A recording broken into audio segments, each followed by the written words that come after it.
What's going on, everybody? It's Afro Think Tank. I've been laughing. All right, did y'all hear about the story of the white couple in Florida that was having IVF and they got a black baby? Black baby came out. That's diabolical. First of all, listen, IVF is expensive. All right, tumultuous, emotional event, right? And to go that long and thinking this is the day I'm about to have this baby, and it come out black. And you white. You know for sure. If you the father, that one ain't yours. You looking at your wife like, you know what I'm saying? You got questions for her. You questioning the doctor. And then come to find out the IVF doctor was black.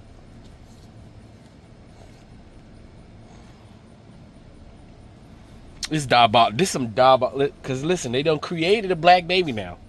All right, so they done created a black baby. So that black baby gonna need love. I mean, they didn't ask to be here, and those parents didn't ask for a black baby either. So ain't nobody asked for this. But that black doctor, how do you mix some shit like that up? How do you make them kind of mistakes? You would think that, that portion of making sure that the person who paid the money sperm is, and then the egg, right? So which one was it? Was it they used the wrong egg? Was it no, it was her egg. So they used the wrong sperm.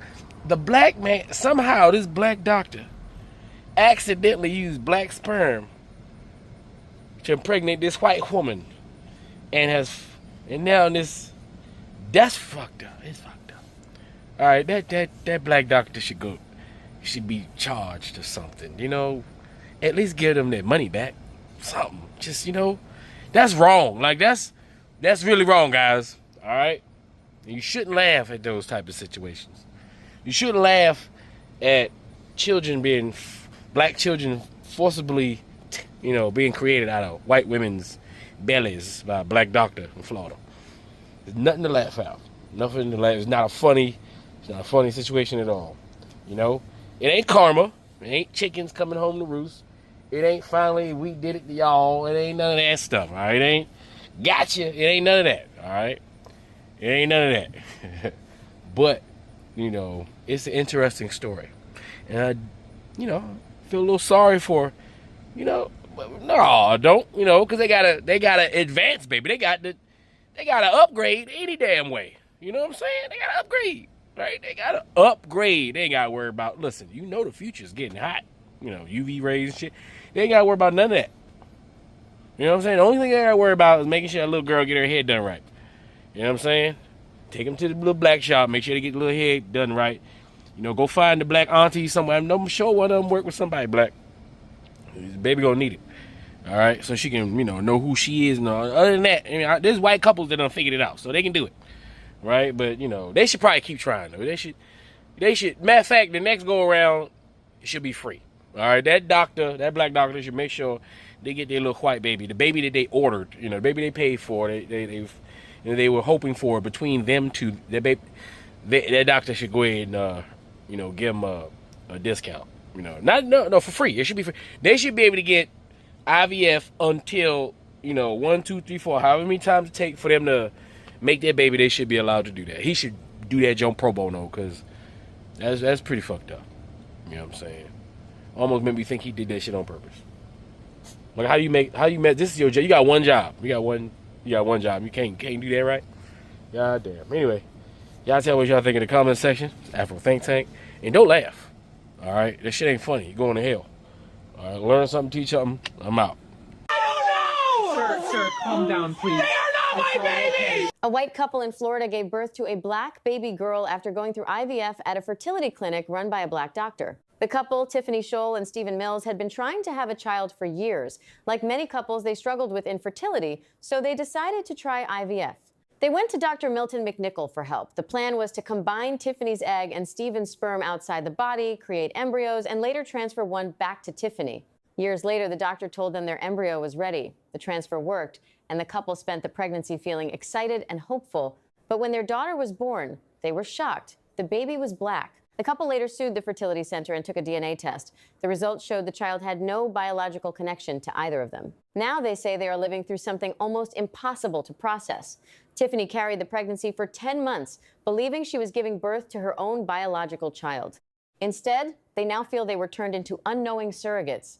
They're also worried the child's biological parents could come forward and try to claim her. But through all of this, Scholl and Mills say one thing has never changed. They love their daughter Shay, and they will always be her parents. What do you think? A white couple in Florida gave birth to a black baby girl after going through IVF at a fertility clinic run by a black doctor. The couple, Tiffany Scholl and Stephen Mills, had been trying to have a child for years. Like many couples, they struggled with infertility, so they decided to try IVF. They went to Dr. Milton McNichol for help. The plan was to combine Tiffany's egg and Stephen's sperm outside the body, create embryos, and later transfer one back to Tiffany. Years later, the doctor told them their embryo was ready. The transfer worked, and the couple spent the pregnancy feeling excited and hopeful. So the Florida couple you see above me is suing the fertility center of Orlando after realizing that they just gave birth to a baby that genetically does not belong to them. Concerns were raised the moment the couple laid eyes on the baby, realizing that the baby had no Caucasian features. As soon as they brought the baby home, they had a DNA test done, rightfully so, and it confirmed what they already knew, that the baby neither belonged to the mother nor the father. So the couple has filed a lawsuit, but they're not necessarily looking for money. They're actually looking for the facility to facilitate finding who the actual genetic match is to this baby, and to find out where this woman's embryos are, because this woman had her eggs frozen to be used at a later time. So they want to find out where her embryos is at, and also, most importantly, they want the facility to test every single patient that they have done business with for the past 5 years to confirm whether or not that is actually genetically their babies. Court documents show the baby girl was born in December through IVF from the fertility center of Orlando. Soon after, the parents, who were white, realized the baby is not, and genetic testing revealed the little girl isn't theirs. The couple is now begging for answers from the clinic and Dr. Milton McNichol, who they say implanted the embryo, so that we can find and secure the remaining embryo or embryos, and so that we can notify the genetic parents of Shay of her existence. During a virtual emergency hearing on Wednesday, the couple's attorney laid out 7 requests, including getting the clinic to pay for genetic testing of any child born under the clinic's care in the past 5 years. We're trying to both identify who got the patient's embryos, as well as we're trying to identify what set of parents did Shay's embryo come from. Here's my thoughts on the situation. There's some mistakes that you cannot get past. See, I know everybody makes mistakes, but certain industries, especially when life is involved, when the creation of life is involved and the taking away of life is involved, you need to be perfect at these type of things, or else do not get into the industry. And when you do make a mistake, an example must be made of you. I personally think that this couple signed a waiver saying that they can't sue in case anything bad happens, which is why they're looking for everything but money. And I actually think that's like some certain things you should override whatever you sign. But regardless of the fact, because nobody's going to the facility to have somebody else's baby, it should be already known. You know, if something happens to the baby and it's yours, then okay. You know, if it's out of their control, it's out of their control. But if it's within your control and it's in a mistake that's this egregious, and who knows if it even is a mistake with all the weirdos and sickos out there. I mean, at this point, I don't know. So we need to find out exactly how many people have been affected by this. And honestly, I think this couple needs to get some money. But you let me know what you think about this. Free Sudan! Boycott diamonds and gold! Free Sudan! Boycott diamonds and gold! We most definitely cannot forget about the people of Sudan. Thanks for watching Afro Think Tank. Don't forget to like, share, and subscribe. And follow me on Substack and Patreon for more content. Remember, it's Pan-Africanism or nothing.